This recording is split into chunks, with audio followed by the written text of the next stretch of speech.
తెలంగాణలో 2 రోజుల నుంచి కురుస్తున్న వర్షాలు అల్లకల్లోలం సృష్టించాయి. కుండపోత వర్షాలతో రాష్ట్రం చిగురుటాకుల్లా వణికిపోయింది. భారీ వర్షాలతో వరదలు బీభత్సం సృష్టించాయి. లోతట్టు ప్రాంతాలు జలమయమయ్యాయి. రవాణా వ్యవస్థ స్తంభించిపోయింది.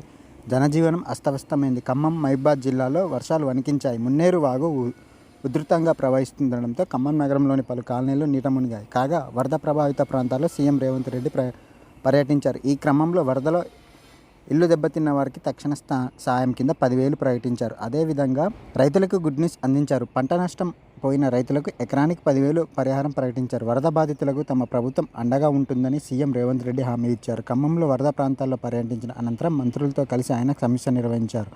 ఈ సందర్భంగా మాట్లాడుతూ సంక్షోభ సమయంలో మంత్రులంతా ప్రజల వద్ద ఉండాలని, పరిస్థితులను ఎప్పటికప్పుడు పర్యవేక్షించాలని ఆదేశించారు. పంట నష్టం వివరాలు సేకరిస్తున్నాం. నష్టపోయిన రైతులకి ప్రతి ఎకరానికి 10,000 చొప్పున పరిహారం ఇస్తామని తెలిపారు. వరదల కారణంగా ఎవరైనా చనిపోతే వారి కుటుంబాలకు ఇచ్చే నష్టపరిహారాన్ని భారీగా పెంచారు. ఇదివరకు 4 లక్షలు ఇస్తుండగా ఇప్పుడు దాన్ని తాజాగా 5 లక్షలకు పెంచారు. నష్టపోయిన రైతులకు ప్రతి ఎకరానికి 10,000 చొప్పున అందజేస్తామని ముఖ్యమంత్రి సీఎం రేవంత్ రెడ్డి ఈ సందర్భంగా తెలిపారు.